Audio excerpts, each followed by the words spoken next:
Good evening, everyone, and welcome to the first annual All Connecticut Reads virtual author launch. My name is Ashley Sklar, and I'm the Adult Services and Community Engagement Consultant with the Connecticut State Library.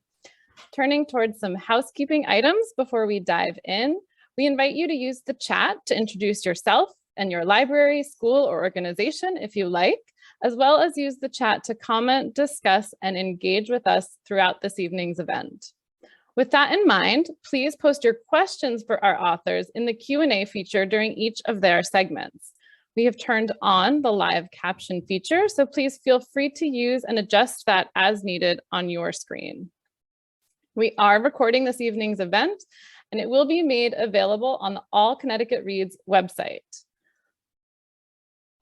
All Connecticut Reads is a year-long initiative to promote lifelong reading, learning, and connection that uses a rotating community committee structure to select one main book title and 3 shortlist book titles each calendar year for 3 age groups: children ages 8 to 12, teens ages 13 to 18, and for adults. In addition to the book titles, All Connecticut Reads provides a supported programmatic structure built from compiled resources on the titles and authors. As you will see shortly, we offer a suite of discussion guides, podcasts, and videos for each title, and rest assured there's lots of room for individuality and creativity to develop responsive programs, activities, and more, all geared specifically towards your audience. With that, I'm pleased to turn the spotlight over to my colleague and partner on this initiative, Kimberly Poe, for introductions and more on All Connecticut Reads. Thank you, Ashley. Hi, everyone. My name is Kim Poe. I am the Children and Young Adult Consultant with the Connecticut State Library, and we are beyond happy to have you here today. So why All CT Reads? Why did we bother doing this? And I'm loving all of the hellos coming in, so keep those coming. We want a way to read together. We want continuous conversations across Connecticut. We want to offer avenues of participation for spaces big and small to talk about inclusivity, culture, acceptance, mirrors, windows, and sliding glass doors for my librarians here today. We want adventure, mystery, and we want relationships too. We wanted a lineup of books just like the one we got. We could not have planned this better if we were being malicious about it. So for our children's selection, our primary book title is Snapdragon by Leyh. Our shortlist titles are The Best at It by Malik Panchuli, Efren Divided by Ernesto Cisneros, and Starfish by Lisa Phipps. Our teen primary selection title is One of the Good Ones by both Maika Moulite and Maritza Moulite. Our shortlist selections are Black Brother by Jewel Parker Rhodes, Cemetery Boys by Aiden Thomas, and Firekeeper's Daughter by Angeline Bewley. For our adult category, our primary selection is Transcendent Kingdom by Yaa Gyasi. Our shortlist titles are The House in the Cerulean Sea by TJ Klune, Migrations by Charlotte McConaughey, and This Town Sleeps by Dennis E. Staples. Absolutely none of this could have happened without our book selection committee members. So our children's book selection committee members were Jen Billingsley from the Russell Library, Carrie Bryant from the West Haven Public Library, Christina Carpino, formerly of the Essex Public Library, and now she works in publishing, and Jenny Lucier from Brewster Elementary School. Our teen book selection committee was Eli Kelly from Southbury Public Library, Jen Larkin from E.O. Smith High School, Alessandra Petrino from Weston Public Library, and Melissa Tom from Bristow Middle School. Our adult book selection committee members were Jennifer Cretan from Booth and Dimick Memorial Library, Travis Fetter, formerly of Naugatuck Valley Community College, Marion Huggan from the New Haven Free Public Library, Amara Johnson from the Trumbull Library, and Marguerite Roche from the submarine-based New London Library. We also would have gotten absolutely nowhere without our partners. The Connecticut Center for the Book at Connecticut Humanities, the Connecticut Association of School Librarians, and the Connecticut Library Consortium. They jumped in with us and helped us put all of this together in an uncomfortably short amount of time, but we did it and I couldn't be happier.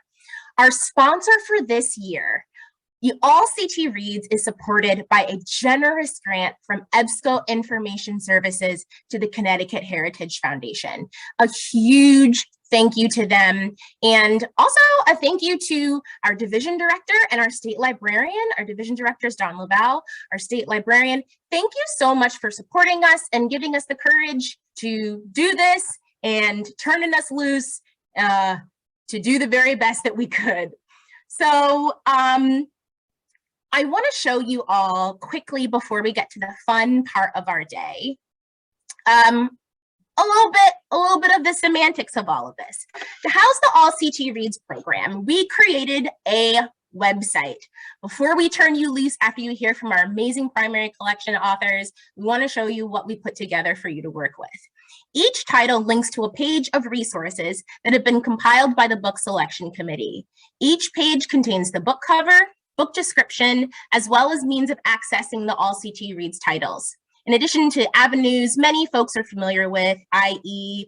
borrowing from the library or from the service center, we also highly suggest that people reach out to their local bookstores.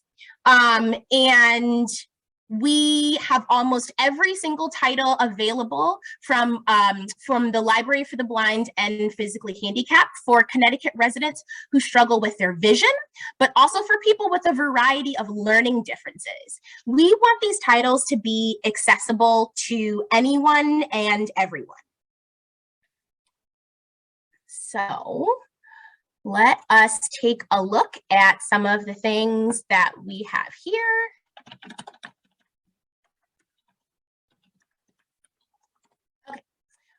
So this is our homepage, and scrolling down, you'll see we have the highlight of the evening, information on this author launch, and a little farther down, you'll see our hashtag. Please use it. I am so looking forward to seeing what images and social media comes up when we look at the RCT Reads hashtag on our various means of social media at the end of this year. We have a sign up here available for people who are looking for more information about the workshop that's going on. And then below, you'll see this is where we list all of the primary and shortlist book titles that we went through today. And at the bottom of every page, you will see that we give a big thank you to our partners and our sponsor. Each page is a little bit different. You can access the information by clicking on the book cover or by clicking on the title below it. So let's go ahead and click on the book cover here. And you'll see that we've got the book cover, the title, and the book description. We've got information on borrowing the book discussion sets that have been purchased by the Connecticut State Library through our sponsorship. And we've got information on purchasing from the Connecticut Library Consortia. And again, suggesting folks, reach out to their local bookstores. We have information on the authors because without them, we wouldn't even have these books. And where would we be? Goodness gracious, I have absolutely no idea. And the highlight of this information, in my opinion, is our engagement resources. Now, the engagement resources are going to look a little bit different for each book. We scoured the internet and pulled anything and everything that we can find. So here for Kat Leyh's page, you'll see we have information about the book, and we've got information from an author interview from Teaching Books blog. And we also have, I think every podcast Kat Leyh has ever been a part of. I don't know, you'll have to ask me about that, but that's kind of what it looks like when you click on that page. You can get back to our homepage by clicking All CT Reads here, or the word home, I'm sure. And as an example of how a page can look a little bit different, we'll go into one of the good ones. And again, you'll see our book cover and description here. And scrolling down, you'll see that there's a little bit more information because one of the good ones is one of the books that we have accessible through Talking Books, through the path of reaching out to the Library for the Blind and Physically Handicapped. We want to make sure that anyone who wants to be a part of this process has the ability to participate. We don't want visual impairment or learning differences to stop anybody. And because this fantastic book has not one, but two authors, sisters, we've got information on both of them here and a different set of engagement resources. We were granted a reader's guide from Inkyard Press. We have a digital change makers kit here. Now, if you've read this book, you know why there's a change makers kit. We also have a link to the Negro Motorist Green Book from the Smithsonian Institute. Again, if you've read the book, you know why we linked there. If you haven't read the book, you will know why we linked there after you've read it. There's also a fantastic interview from NPR's Weekend Edition. We wanted to set you up for success. That was sort of the mantra that ran through our minds as we put all of this information together and this program together. So last but certainly not least, Yaa Gyasi's book, again, title and book description. We also have Yaa's book available as a talking book from the Library for the Blind and Physically Handicapped, and information about our author, engagement resources, NPR, because they seem to talk to everybody. And if you scroll down, you'll see that some of these pages also have embedded author interviews. This one is from the New York Public Library. Do something with it. It's there. You can't say we didn't give you enough to work with here. We also wanted to set folks up for success with regards to their publicity material. Ashley Sklar has written every email that you thought that you got from me from the time she started working here until this morning, I think. So she has drafted a press release that you can plug your logo in, you can plug some quotes in, whatever you want, send it out to the local newspapers, newsletters, whatever. Tell people about this program. This program is just as much for the public of Connecticut as it is for librarians and students. We had some custom All-CT Read bookmarks made that we're giving away with book discussion sets as we send them out to libraries and schools, but we wanted to share with everybody. We're not over here trying to hog anything. So we made the bookmarks and we gave them to you to print and to share with your readers and your patrons and the people at your art club. Flyers. We made you a template. You have to have a Canva account to access this template. If you don't have a Canva account, I don't know what you've been doing for the last couple of years. My dad has a Canva account for his motorcycle group. If he can do it, so too can you.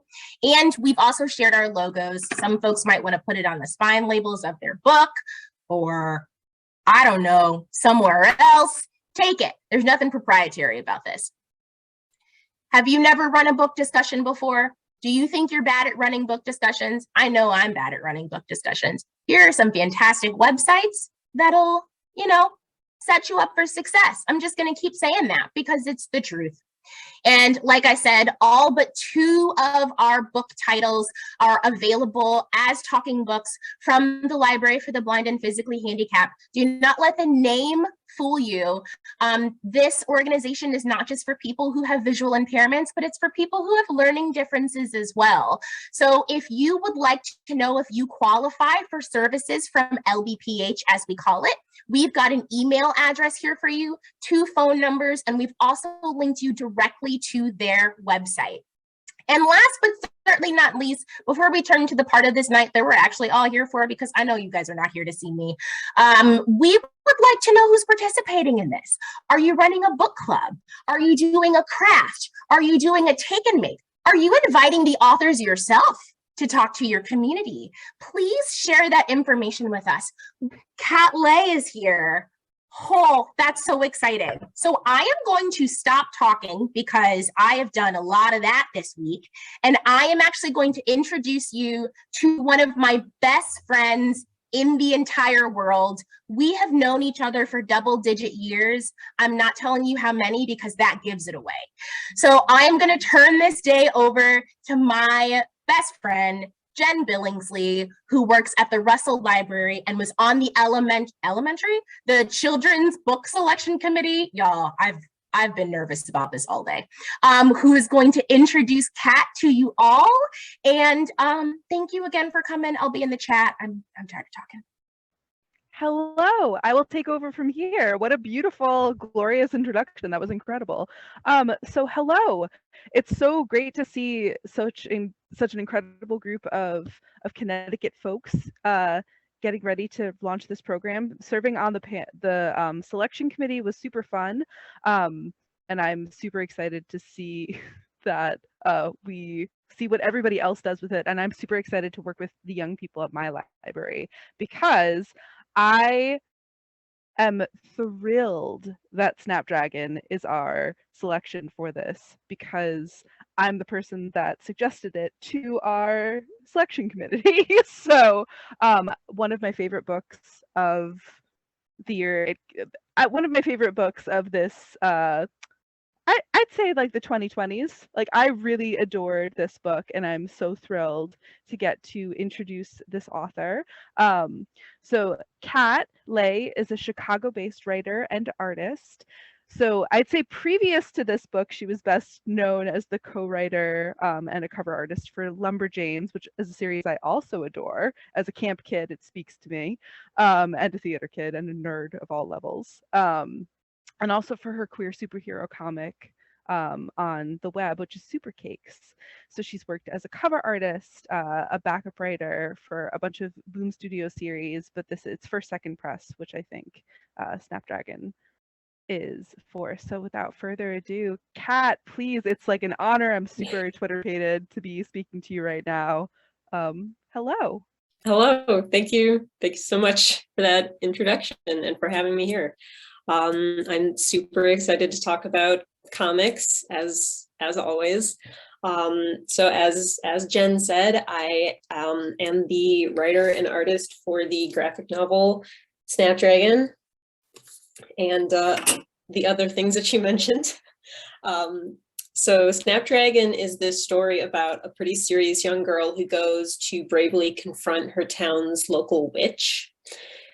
Because she thinks that she might have had something to do with her missing dog, and ends up forming this unlikely partnership and friendship with her and helping her with her work, which is collecting roadkill and then putting the skeletons back together and selling those skeletons online.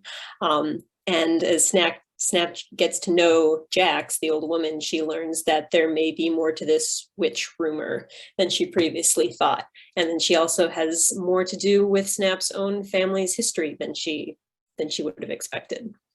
I'm also one of the writers, artists, cover artists for Lumberjanes, as Jen also mentioned, which is a super fun monthly series about a group of girls who go to summer camp in the woods, where there are a lot of strange creatures and monsters, and it's all about the adventures that they go on and the shenanigans that they get up to.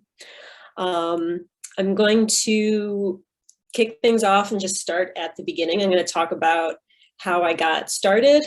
A little later, I'm going to talk about my creative process, both writing and drawing, and then leave plenty of time for questions, because I want to address everything that you guys want to talk about and are interested in. So how I got started doing this cool job that I have now, that I love, was through drawing. And I started drawing just like everybody else when I was a kid. And I just never stopped. It was always something that I loved to do, and I just kept doing it as I got older. And eventually I decided to go to art school for it. I became an illustration major, but I was also really passionate about animation. And so I took a lot of animation classes while I was there, and those ended up being the best classes that I could have taken for my later career of comic book artist. Because when I was in college, I wasn't really thinking about comics. I wasn't considering drawing them or anything. I hadn't read comics up until high school. I just didn't have access to them. I'd never seen them at any bookstores or anywhere else.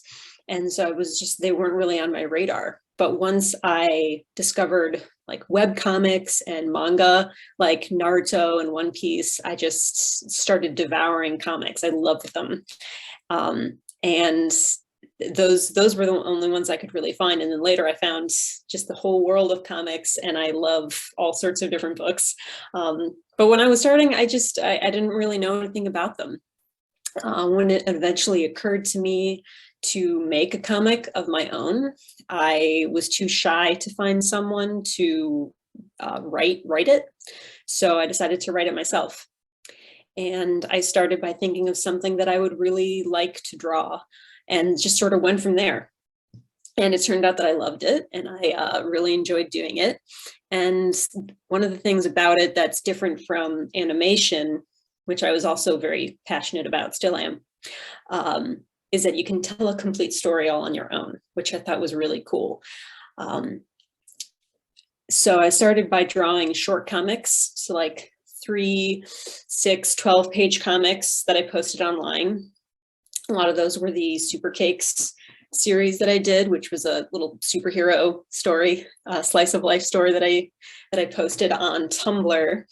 And eventually I got my first paid job doing an Adventure Time short for Boom Studios, because my editor had seen my work online. And a lot of the Boom Studio comics, the Kaboom imprint, are based off of Cartoon Network shows. So like Gumball and Adventure Time. There's also Bravest Warriors. All these comics have these short little comics at the end of each issue that are like 2 to 6-page comics. So I did a lot of those short little stories for a while, until eventually I got asked if I wanted to try writing Lumberjanes, which really surprised me, because up to till this point, I'd been making comics for years at this point, but I had not been thinking of myself as a writer. I thought of myself as an artist who also wrote stuff. So it never occurred to me to just write a comic before. And I wasn't really sure if I could do it. I was kind of nervous about it. It felt daunting, because Lumberjanes is a monthly series, and each issue that comes out once a month is 22 pages. So that was longer than most things I'd done before. And it would also be over, however many months I did it. And it was intimidating, but I gave it a shot, and it turned out that it was something that I could do and that I enjoyed doing. And I ended up writing Lumberjanes for 6 years, which is 63 issues and covers. And then the second to last story arc, I was also the artist for, which was a lot of fun, because I've been doing the covers for years, and I finally got to draw the story out, which was a lot of fun. And while I was working on Lumberjanes, I was also writing and drawing Snapdragon, which brings me to, I'm going to talk a bit about how I get ideas, how the stories start, like how Snapdragon starts. I can specifically pinpoint the moment that I came up with the idea, because I had my sketchbook with me at the time, and I made my first notes and little doodles and sketches about the characters in the car. I was visiting my folks from college in the country. My mom had picked me up from the train station, and we were driving back on the highway, and it had been a while since I'd been in the country, and I was just seeing all the roadkill on the side of the road. And it was just jarring to me, because I hadn't seen it in a while. And I always hated seeing roadkill. It just made me sad, just because I'm an animal lover. And I was thinking about the folks who take roadkill and eat it, and or use it in various ways. And so I kind of came up with this idea of an old witch in the woods who no one notices, who takes the roadkill and does something constructive or positive with it, basically. And this character became Jax from Snapdragon. And then I imagined an apprentice for this old woman, and I thought of just the little mud-kicking tomboy like I'd been when I was a kid. And I doodled this all in the sketchbook that I had, and I thought it would be a good short story. And later I was at a convention, and someone asked me if I had any graphic novel ideas. And I went through sort of the list in my head, and I thought, oh, Roadkill Witch, which is what I was calling it at the time. It kind of just jumped out at me, and I was like, yeah, I think I could do something with this. So I fleshed out the characters and gave it a longer story, and pitched it to First Second, and they also liked it. And from there, it was up to me to write and draw it. A pitch, you need to have a synopsis, beginning, middle, end, and some sequential pages. So I had about 10 pages or so. And the whole story that I had ended up changing from the pitch to the final version, changing for the better, I think. But that was the first draft. There are other times when I'm trying to come up with an idea where I'll just start with something that I want to draw. The very first webcomic or a comic that I ever did that I put on the web was called Bird Witch. And I drew it because I really loved witches. Kiki's Delivery Service was one of my favorite movies. Loved that movie. And I really like to draw birds. So I just kind of went from there. I started with a witch looking at birds, and it turned into a whole comic. And yeah, so sometimes you just start with something that you really like to draw. It makes it really easier that way. It's pretty frustrating when you have a story to draw where you don't like drawing the subject matter, such as I would never probably do a sci-fi story because I don't want to draw a spaceship. Same thing with a road trip story. I don't like drawing cars, so I'll probably never do a story like that. But at the same time, you also have to challenge yourself and kind of push yourself. But it's always good to give yourself like a little treat of something that you really like to draw in there. And speaking of drawing, I'll mention that I work 100% digitally. That is, I use a drawing tablet and drawing software on my computer for every stage of my process, the roughs, the lines, the color, all that. A Cintiq tablet and Photoshop specifically is what I use.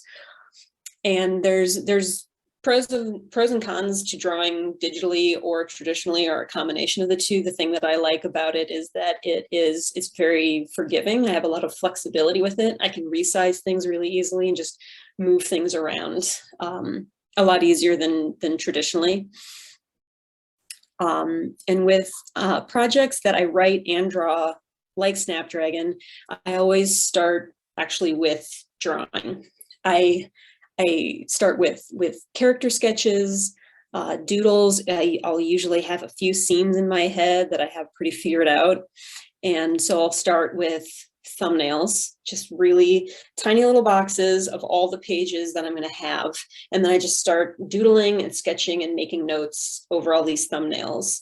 It usually only makes any sense to me because it's super rough, but I'll know what that little squiggle in the corner means. And that step's basically all about pacing, which is the speed at which the story goes.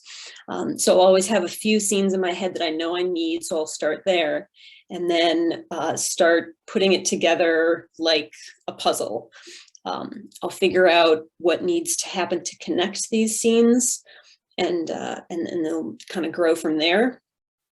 And then I can also figure out what order I want the scenes to go in. It doesn't always, I don't always write it linearly.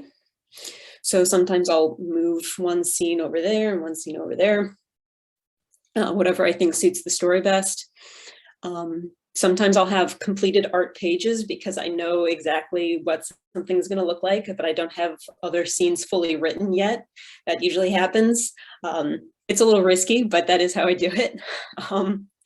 And once I start tightening up the art, I have a couple of guidelines that I like to keep in mind for figuring out page layouts. One is called the page turn, which it just refers to basically the last panel on a 2-page spread should have something that makes the reader want to turn the page.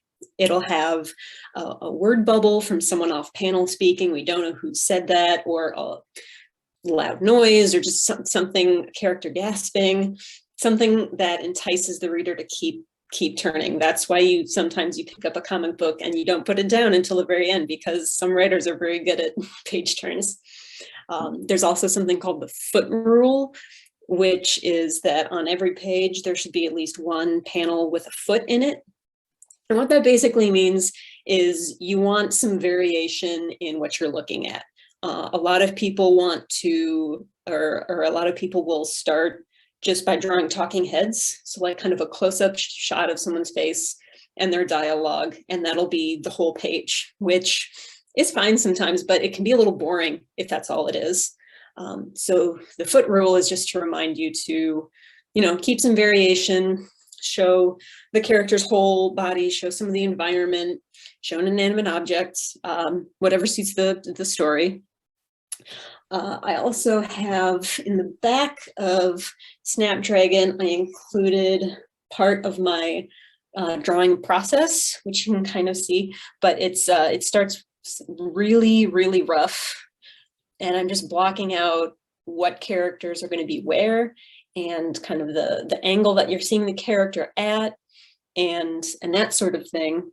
And then once I have that, I tighten it up, and I'll do the line work, and then add the flat colors. And then the last page is where I add all the effects of the lighting and the shadow and the time of day, which can all affect the mood of a page. So we have a couple of questions I wanted to see. So it was kind of linked to this. So for when you say you're drawing, you draw digitally, you do it all on a computer. Yeah. So do you find that you get distracted when you're doing that, or do you turn everything off so you can stay focused when you're in work mode, or is it? It's an interesting question. I haven't really thought about it, but I do take a lot of little micro breaks when I'm drawing sometimes, but most of the time I will put on music or a podcast, and that'll help me really just like focus. But I know basically how much work I have to get done in a day, and as long as I do it, then I'm okay taking breaks when I need them. But that is kind of part of it, is you have the internet right there on the same screen that you're drawing on. It's very, very tempting, but I suppose it's a certain amount of self-discipline that you either have or need to develop if you're using the computer. Good to know. Do you so when you hit a wall or run out of energy, what do you do to recharge your inspiration? That's a good question. I've gotten that one a lot. Just the question of art block or writer's block. I think a lot of people get it. And for me, I know that there's 2 ways to deal with any kind of creative block.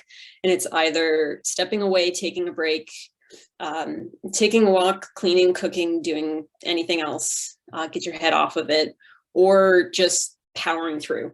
Like some days you just can't draw anything that you like, but you have to do it because you have a deadline, because you need to get it done. And so you just kind of have to push through, and you get all the bad drawings out of the way, and then the good drawings will eventually emerge. But it is a question of knowing which method is the right one to use in any given moment, because otherwise you're going to procrastinate too much, or you're going to burn out, and both of those are no good. So it's kind of finding a balance of when to take a break and when to just push through. That makes sense. I have one more question that I want to ask, just sneak it in here. Considering your love of animation, is there any chance that any of your works, Snapdragon or Lumberjanes or Thirsty Mermaids, which may be sitting next to me right now, will make it to motion, will make it to animation? I would love that. I know that Lumberjanes has been kind of in the works for a few years to be adapted, and now it's on track to be animated. And I am in this. I'm just a fan because I don't. I'm not behind the scenes at all for that. I'm just waiting along with everybody else to see what happens there. But I'm very excited about that. And yes, I hope that Snapdragon or anything that I work on, honestly, could get adapted, because I love animation. I'd love to see that happen. Well, you have a lot of fans in this chat and in this group that also would love to see that. So I just wanted to say thank you so much for joining us, and thank you for writing this incredible story about relationships and communication and growing up, that I think the people in Connecticut are just gonna really love. I'm so excited to read it alongside the teenagers that I work with. So thank you. My pleasure. Thank you. Thank you, Kat, for being here. This is, I was sitting very much in the chat. We've already got educators, saying they're going to go through all of the books and doing crafts and things around these titles. So thank you so much for joining us today. You're welcome to hang around if you, don't have anything to do on this random Thursday, or go live your life. Thank you for joining us. It's been a pleasure and an honor. So now I am going to introduce another one of my newer best friends. I can be best friends with everybody, okay? There's enough, the personality is big enough to just be here for all involved. Melissa Tom is from Bristow Middle School. I really began to solidify my relationship with her when I gave her a book cart full of free books that she took home and added to an already large 3-floor pile of books that she had accumulated on her own. Melissa is currently the president of CASL, the Connecticut Association for School Librarians, one of our partners on this initiative. And I spent a lot of time in her makerspace, because she has one, because of course she does, and in her backyard when it is not, well, it's 40 degrees today, but it's going to be like -4 on Saturday. Melissa, thank you for being here with us and introducing our next two speakers. Thank you. And I am so glad that you have validated that you are one of my best friends, because I felt a little hurt before when whatever, it's okay. I agree. It's just a timing thing. It's all timing. It's just because I went to undergrad, but she's just been there more. It's not more love, it's longer love. That's all. You can have many best friends. I 100% agree with that. So I appreciate your friendship and working with you professionally. I was very excited to be on the teen committee for the reading selection for this initiative. And I am so honored to introduce the two authors that I get to introduce. I was very lucky to be able to listen to one of the good ones on Libro.fm through the library program. So I got to listen to it very early on. And this book is so powerful. And I will always remember, I actually was home in Minnesota at the time, helping my mom because she was sick. And this was this was my own time. I would go out. We lived in the country. It was March and April in Minnesota, which is still pretty chilly. And I would just look forward to this time to listen to this story. And former social studies teacher, I do National History Day with students every year. There's just so much content and power in this story that you are going to talk about today. So I've been practicing your names because I do not want to pronounce them wrong. I hate it when people pronounce my name wrong. So I am very happy to introduce Maritza and Maika. Did I say them right? Yay.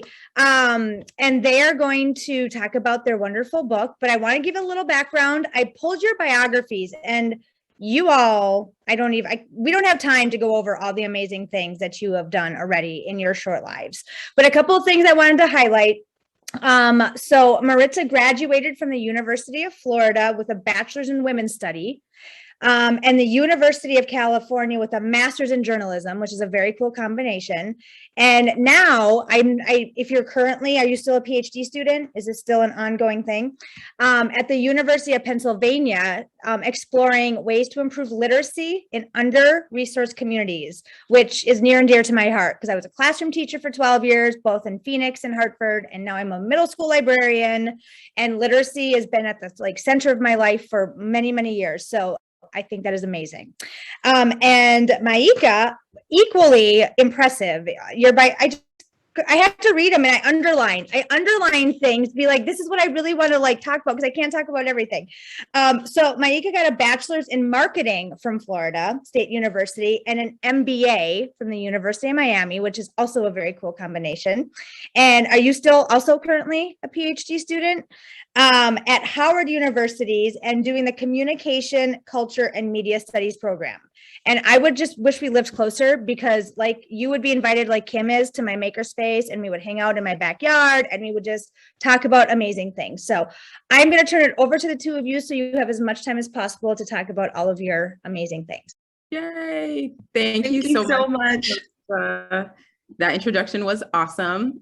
Maritza and I are totally type A type of people. So we put together some slides. So let's hope that technology agrees with me. Let's see. See, already I'm confused. Oh, no, wait, let's see. Why is this showing up twice? Let's see. Give me one moment already. Actually, I'm just gonna. All right, let's see if this is the right one. Take two. Okay. Yes, your screen now. All right, and you see the full screen? Yep. Perfect. Yes, technology is working. Okay. So that's me and Maritza, that back when I had no hair, but I'm rocking a wig today. So hope you enjoy that. Okay. So what are we going to talk about today, Maritza? Hi, everyone. Okay, so this is our little table of contents. Melissa did a wonderful job introducing us, but we love talking about ourselves. So we'll say hi, talk about our books, especially one of the good ones, of course, and then answer any questions that you might have. All righty. So the best part of us, being able to put presentations together is that we can do whatever we want. So, I mean, to a certain extent, we're not going to go here. So we always love starting off with this super embarrassing picture of us and our two younger sisters. So the top, I guess, left, I never know how this works, but the top left in the orangey shirt is Maritza, top right with the head tilted is me, and the bottom two on the left and right, the one crying is our sister Jessica, and the one on the right with the huge cheeks is our sister Lydianne. And we honestly don't know if they realize how often we use this picture in all of our presentations. They have no idea. Do they know these are the photos that you have chosen to share with the world? No idea. No idea, but we love sharing it because, when we were young readers, we looked like this and we look like we do now. And so it was really important for us to just highlight this and say, these are, this is where we come from, sort of thing. All right. So fast things about us. We are sisters, not sisters. Although we are sisters, but that's something that we get asked a lot, actually. We are actually related. I'm a Libra, which means that I'm wildly indecisive. Yeah. Whoop, whoop. I'm a Sagittarius, which means I love to travel the world and I can be a little blunt, a lot of blunt. We went to a lot of schools, and our nemesis include people who do not use their turn signals. Which is highly prevalent in Miami, where we're from. But now I live in Virginia to, go to school at Howard, and Maritza is in Philly for the University of Pennsylvania. So the first thing you should know about us is that we are the children of Haitian immigrants, and not just any Haitian immigrants, mean Haitian immigrants who wouldn't let us watch TV on the weekdays. And every single weekend, we would go to the library, North Dade Regional, and we would check out the max, like 30 books each. And then we'd come home with like 120 books. Some of them would get lost. It would be fine. And we would just basically devour these books throughout the week. For some reason, a lot of the popular children's books at the time when we were reading were about white girls with red hair. It's like totally a thing. But again, this is us. We were Black girls with black hair.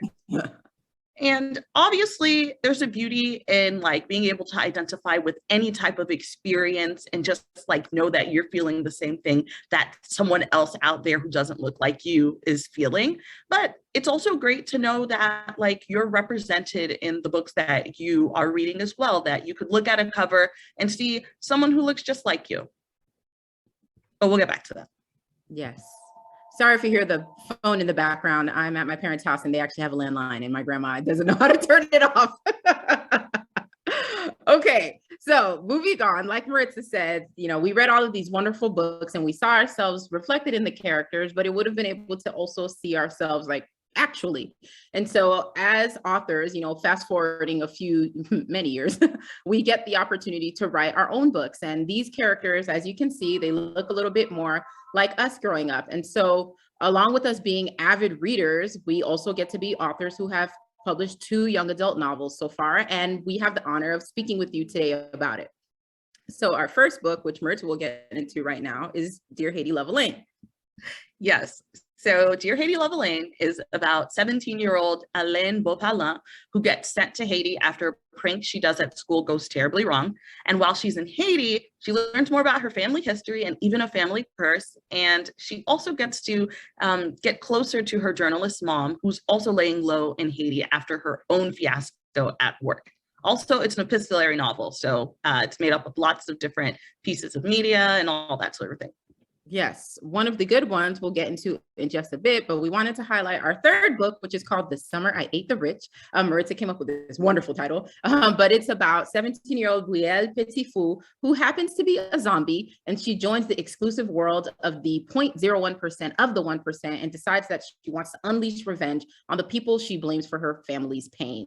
So this is a really exciting book. We're currently in the midst of drafting it, but that will be our third. But we're here to talk about one of the good ones, which is about 17, just turned 18-year-old Kesley Smith, who ends up dying under mysterious circumstances while she's in police custody after attending her very first social justice rally. And to commemorate their history buff sister, her life, Happy and Jenny use Kesley's heirloom copy of the Negro Murderers Green Book as their guide. And they travel using, the Route 66 and, the roads that are still available so that they can commemorate her. And we're biased, but we definitely think one of the good ones will leave you shook because we have this twist in it. And it's really important for us to highlight what it really means to be an ally. Oops. All right. So why did we write one of the good ones?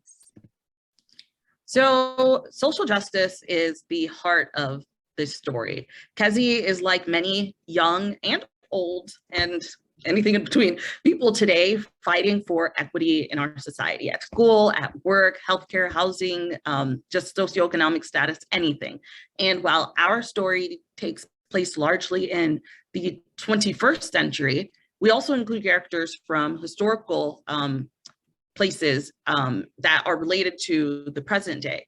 So many of these concerns that our characters are tackling now, racism, sexism, homophobia, etc., have long been issues. And excuse me, that's something that we wanted to highlight. Also, Kezi has a very 21st century crisis of conscience early on in the book. She's very passionate about social justice and was a successful YouTube activist, but she was also concerned about how her online activism was perhaps not enough. Like how many of us, for example, saw people posting Black squares during the summer of 2020. And while raising awareness is important and social media can definitely affect true change, Kezi wanted to make sure that she was doing enough in the world outside of her cell phone and laptops as well, which is something that many of us grapple with now. Yes. And one of the good ones is also about sisterhood, the good, the bad, and the ugly. Like, as we've mentioned, Maritza and I are actually sisters.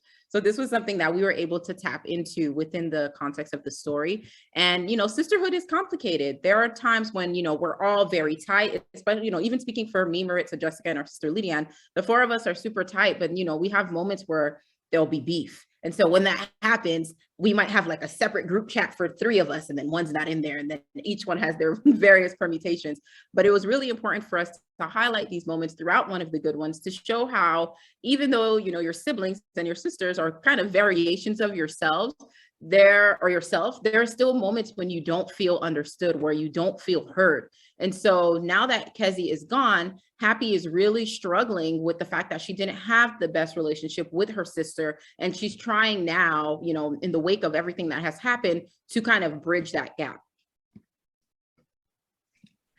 And typically we're terrible at titles, full disclosure. And when our editor suggested One of the Good Ones for this book, we were like, oh, that's perfect. That's really great, because it was a phrase that we used in the book a few times. So it felt very appropriate. So when these tragic moments happen, when another Black person is murdered at the hand of the police, or because some vigilante who thinks they have the right to take someone's life strikes, we often start hearing the same song. What were they doing wrong? Did they look suspicious? How did they speak? What kind of education did they have? And it's only after we start answering these questions that we deem a victim to be one of the good ones and worthy of being missed. But it's wrong. And in reality, none of those things will save us. And it shouldn't only be a type of person who has a right to exist safely and thrive in our society. And one might think that they're being an ally by elevating only a particular type of individual to be missed out. But again, we all deserve the right to exist. It shouldn't have to be because of where we went to school, or because we seem to be a nice person, or we looked a certain way. Like, those things shouldn't matter. It should just be our humanity. And something that, oh, go ahead, Maika. Oh, no, I was going to say also, allyship comes into play within One of the Good Ones, because there are different aspects of that. Of course, we're talking about, you know, social justice, but there are also opportunities, because Kezi, our main character, is a lesbian, and her family doesn't know. And so she's grappling with what it means to be a lesbian and being raised in a religious household with both of your parents being pastors and not necessarily being out, because you feel like you will no longer be one of the good ones. And so our characters use the phrase One of the Good Ones multiple times throughout the text to really grapple with how, even when you might be marginalized yourselves in certain way, you might turn around and then inflict that same kind of marginalization on another person. And so there are opportunities for the readers, as well as the characters through the story, to consider, if I say I'm an ally to somebody who was, you know, a part of the LGBTQ plus community, am I pulling them aside and saying, oh my God, you're so brave? But then when it comes time to advocate for them publicly, you don't really say anything. So it's really important for us throughout One of the Good Ones to highlight all of the different ways that we have our own various levels of privilege, as well as marginalizations. Oops. So this is a quote that spoke to us in our research, and it's by Victor Hugo Green, the creator of the Negro Motorist Green Book. And this quote is from the 1948 edition. It says, "There will be a day sometime in the near future when this guide will not have to be published. That is when we as a race will have equal opportunities and privileges in the United States. It will be a great day for us to suspend this publication, for then we can go wherever we please and without embarrassment." Yes. Oh, good. Right here, we have 2 versions of the Green Book from 1954 and 1940. And as you know, or as you'll know from the reading, the Green Book was originally published in 1936 up until about 1966. By Victor Hugo Green. And essentially, he just was fed up with the danger that he and his family experienced moving from New Jersey, New York to Virginia, where his wife's family lived. And then he decided to create what ultimately became known as the Bible of Black Travel, yellow pages of businesses that were either Black owned or welcoming of Black patrons, with restaurants, hotels, bars, gas stations, tourist homes, which were private homes that typically women opened up for guests to stay in their rooms for, you know, the night. And yes, go ahead. Yes. And so we did a lot of research while we were writing about One of the Good Ones, and we can't share them all with you here for the sake of time, but we do have a mini podcast that we created that is 3 episodes long, and you can find it on our website. And I think the URL, if I'm not mistaken, maybe Maritza can find it, is maikaandmaritza.com/podcast, if I'm not mistaken, or One of the Good Ones podcast. Maritza will find it and link to it in the chat. But essentially, we use the New York Public Library Schomburg Center as a resource in our research, because you can simulate what a trip was like using the Negro Motorist Green Book in the 20th century. So you might, choose a trip and start from Miami to Los Angeles, and it'll take you on the route, but you'll find that some of the routes are a little bit more roundabout than you would want. And it was because the Negro Motorist Green Book was trying to make sure that you avoided any places that might cause, embarrassment, harm, or anything like that. And it's interactive. We totally use this, and we love public libraries, and the Schomburg Center was truly a great resource for us in using this. So if you look into Black history, you don't only find pain, although sometimes that's what it feels like, based on like what we see highlighted and elevated all the time. But you'll also find joy, bravery, mischief, pride, power, ingenuity, fearlessness, courage, all of these things. And we wanted to make sure to incorporate some of these aspects of Black history into One of the Good Ones. So here are 2 such examples that we write about in the story in some way. So the first one is the 761st Tank Battalion, also known as the OG Black Panthers. And they were an all-Black tank battalion made up of some of the best soldiers in the Army. So at the time, the United States was abroad fighting fascism and evil, while our own military was still racially segregated, and didn't desegregate until after World War II.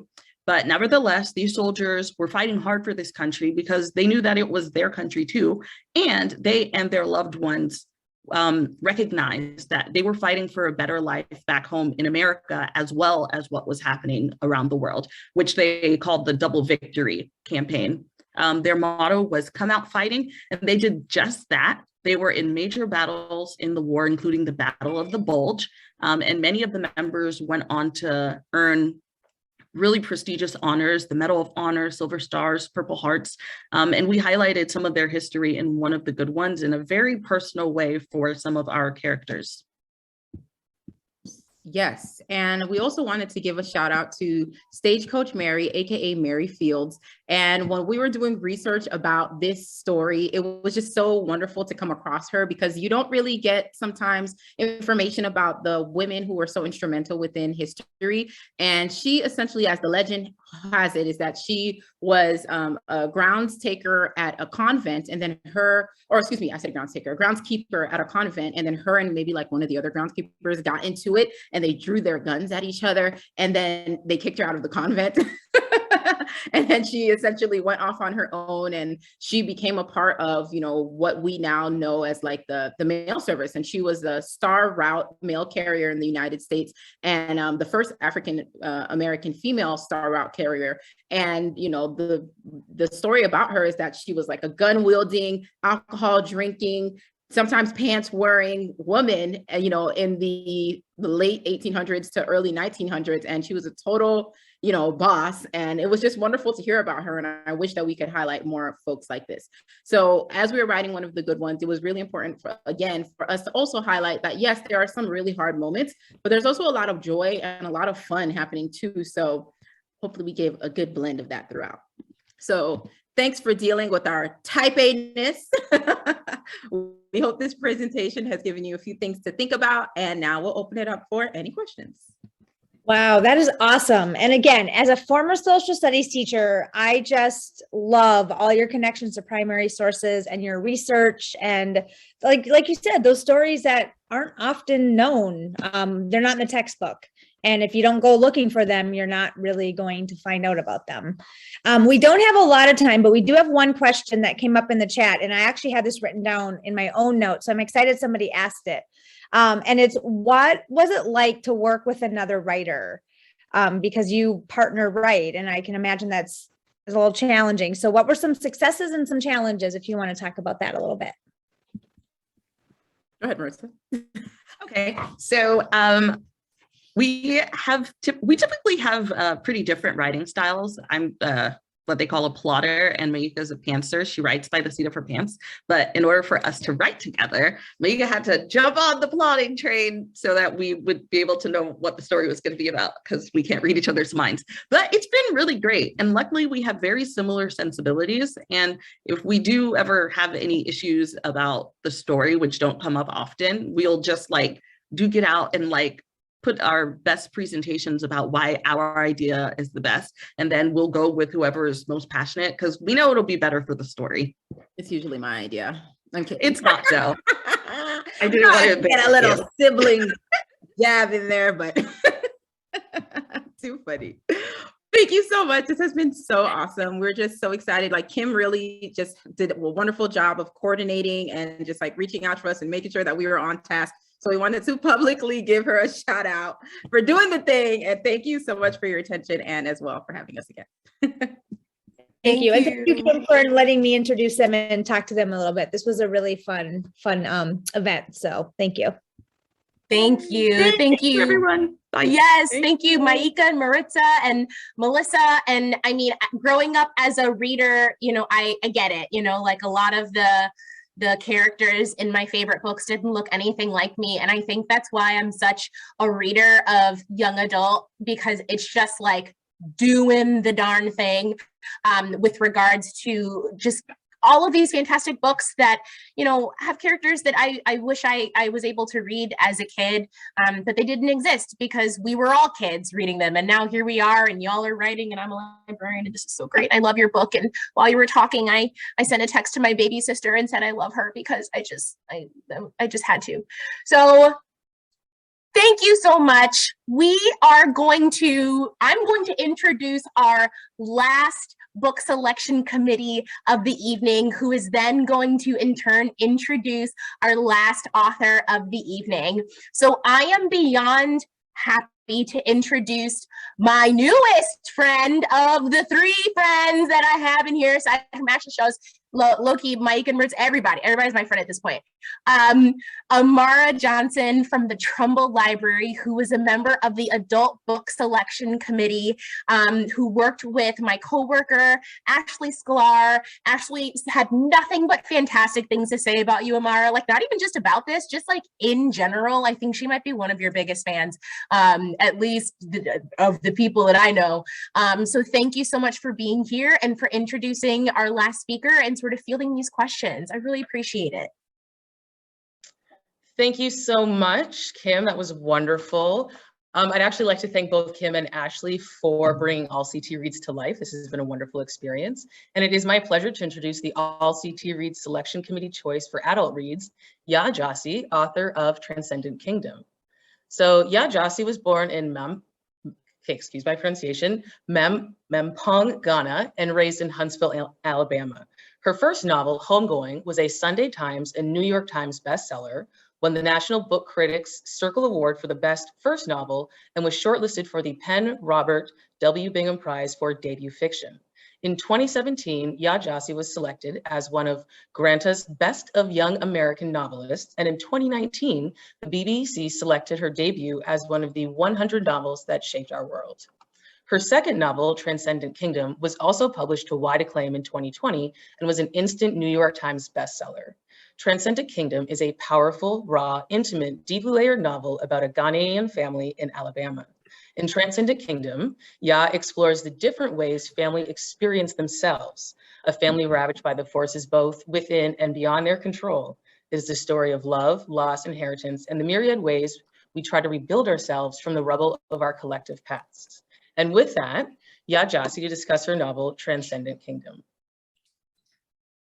Hi, everyone. Thank you so much for that introduction, Amara. I'm delighted to be here and really, really honored to be a part of the lineup for All CT Reads this year. So there are a few ways that I could talk about how this novel began for me. I find that it's really kind of difficult to pin down what the beginning of a novel looks like. It feels like a million different things go into it. And I'm kind of just like digging around trying to figure out where something begins.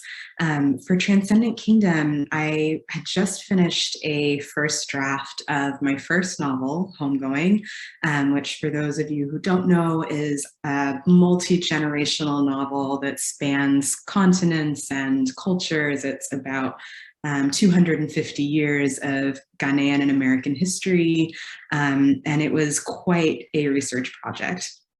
I remember finishing a first draft and feeling incredibly excited that I was done with the draft, and also really eager to kind of get it out of my head, give myself some space, think about new things. And so I ended up kind of putting it in a drawer for a few months. And in that time, I thought, I'm just going to try something completely new, something that feels totally different, kind of a palate cleanser. And so I wrote this short story, again, really quickly, and mostly for the opportunity to get to think about new things. And that short story was called Inscape. It ended up being published in Guernica, but it was in the first person about a young woman who was a Gerard Manley Hopkins scholar, whose mother was struggling with mental illness and needed to come stay with her. And I really loved the voice of that story. Again, it was so different from what I had been working on with Homegoing that it felt really refreshing and just kind of new and interesting, and kind of captivated me in a different way. And so I enjoyed the process of writing that story. I was happy to place it in Guernica, but after some time, I returned to Homegoing, and that took over, and my life changed, and years passed, and I kind of forgot about the story. And then after Homegoing was published, I had been working on a second novel. It was ostensibly about a woman who's kind of thinking through her relationship with her childhood religion, but truthfully, like, it was kind of a mess. And every time I went to sit down and work on it, I wasn't really excited about it. I didn't feel the spark.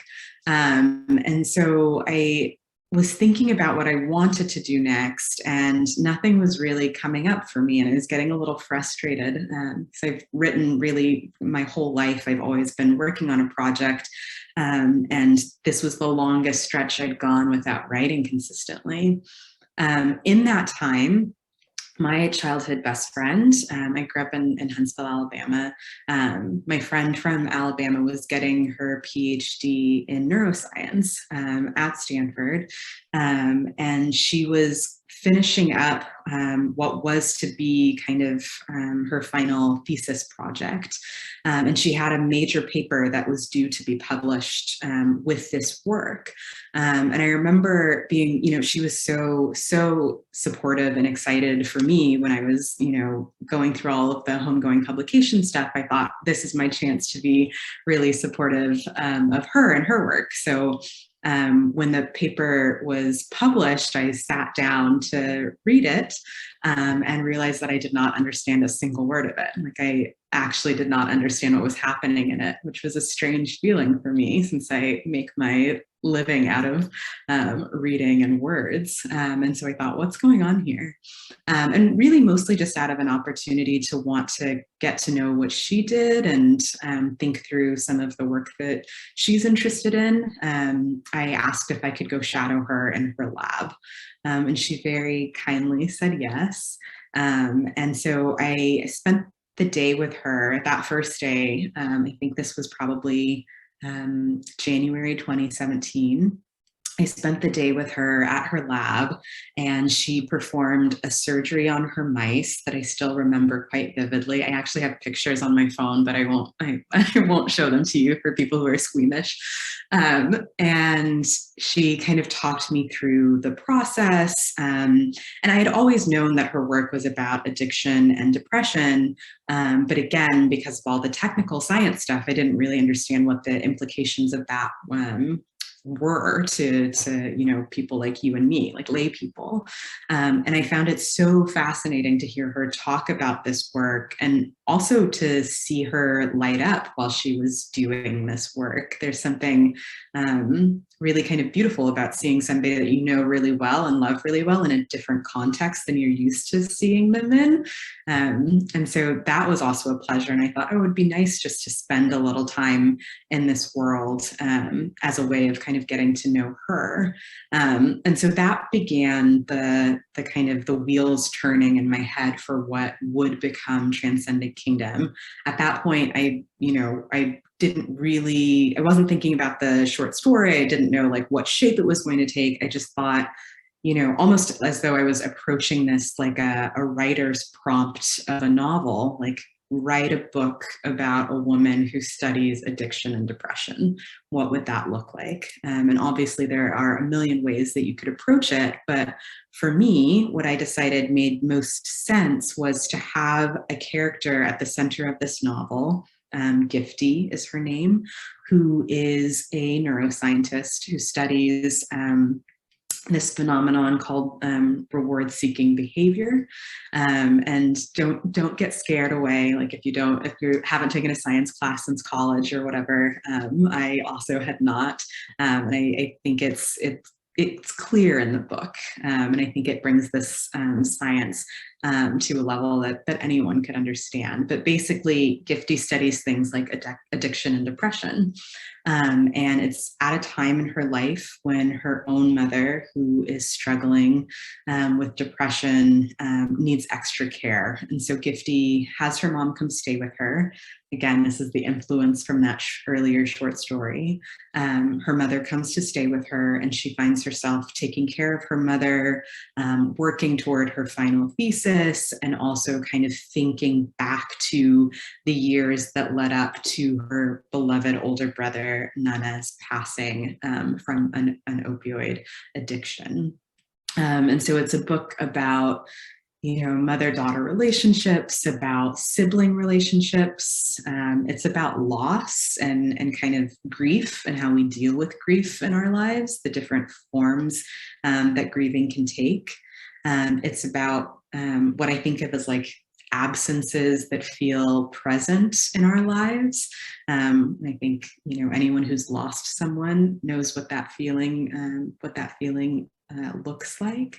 And yeah, it took me 2 years to write. And I was really fortunate enough to get to spend some time at the American Academy in Berlin working on it. Again, it felt so completely different from the process of writing Homegoing, which was intensely research focused, but I think of Homegoing as a project that was like, I call the research wide but shallow, by which I mean I needed to know a little bit about a lot of different time periods and places and people and things. Whereas with Transcendent Kingdom, because it was set in the present, it's just, it's just this one family, not this entire large lineage. It was the opportunity to kind of dig very deep into a single subject, a single family, a single person's consciousness, because it's also in the first person. So that was a great pleasure for me to kind of think about new concerns and stretch new muscles. And yeah, it was a really, really great experience writing the book. I think a few of the things that I hope that people will take away from the novel is a better understanding of addiction as a disease, addiction as something that in the case of opioids really can alter the makeup of your brain. I was writing this novel in part. I began it, I guess, around the time that we were seeing a ton of research and reportage come out around the opioid epidemic in this country, an epidemic that hasn't gone away just because of the pandemic, but just hasn't been as talked about as it was before. And what I was really admiring about this reporting is that so much of it was shifting toward an opportunity to think about addiction again as a healthcare crisis, as kind of a human crisis. You know, I read this piece in the New York Times that was called How Opioids Affect the Brain. That was really interesting. I saw a piece that followed grandparents who were taking care of their grandchildren because their children were struggling with addiction. I just felt like there was so much more nuance to the story than to stories that I had seen previously around the crack and heroin epidemics of the 80s and the 60s. And of course, recognizing that part of the reason for that is that this current epidemic was largely affecting white people in rural and suburban areas. And so this book felt like an opportunity to think through those questions and add that kind of nuance, but to do so in a way that put Black people, Black families at the center, and to make sure that we were being included, our stories were being included in this narrative. So that was another thing I was interested in with this novel. Yeah, let's see. I think that's all I have for you. Amara, do you have other? Yeah, we actually questions? have a great question related to what you're just speaking about. How do you write empathically about something you haven't necessarily experienced yourself? Yeah, that's like the $1 million question, isn't it? I mean, for me, that's the joy and the struggle of fiction, is trying as best you can to embody the mind and the consciousness of someone who doesn't exist. And I think the way that you get close to that, even if you haven't experienced the thing yourself, is to be really attuned to the stories that you see in the world, be really attuned to the people that you see in the world. For me, because I write, realistic fiction, because I write realism, I'm always kind of recognizing the fact that regardless of whether or not I have gone through the circumstances that the novels will talk about, there are very real people who have gone through something similar, if not worse, if not, just slightly different. But there are people who go through these circumstances, and seeking out their stories is often the jumping off point for me. So with Homegoing, I was reading a great deal of narratives written by enslaved people. I was reading, just as much as I could to try to get in the heads of these characters that I would be trying to write about. And as I mentioned for Transcendent Kingdom as well, like I was reading all of those news pieces about people who were suffering from opioid use disorder. That's the way to start, but it's an unsatisfying answer to a really good question, because I think part of it is just kind of tapping into your imagination, and I don't know how to explain that. I remember I had a teacher in grad school, Ethan Kanan. He wasn't my teacher, but a lot of students took classes with him, and he would always say, you have to deeply imagine, which again feels like kind of unsatisfying, and yet that's it. That's the meat of the work. You have to deeply imagine, and I think if I were to add to that, I would say that you also have to kind of be attuned to real people's stories. You have to be attuned and respectful to real people's stories. As you're reading all these real people's stories and doing your research, then also crafting your own story, how do you deal with the emotional impact on yourself with taking all that in? That's a great question. I think one of the things that's really important to me is to not spend all day, every day, immersed in the world of these stories, which for both of my books have been quite heavy. So I set realistic time goals for my workday.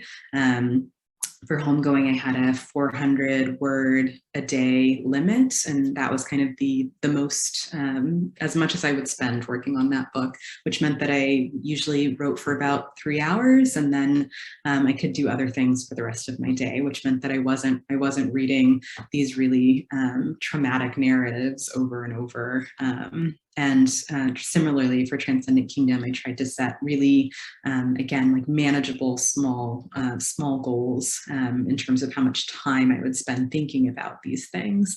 And then I think, just like with anything else, is to have like a robust personal life beyond your professional life. So maintain your friendships, keep talking to your therapist, your family, whatever other things you do beyond the work that kind of help you keep yourself together, continue to do that. And in some ways, I think kind of privilege it more than you do in the periods where you're not writing, where you're not kind of thinking about those things, because that's the release valve, is your regular life.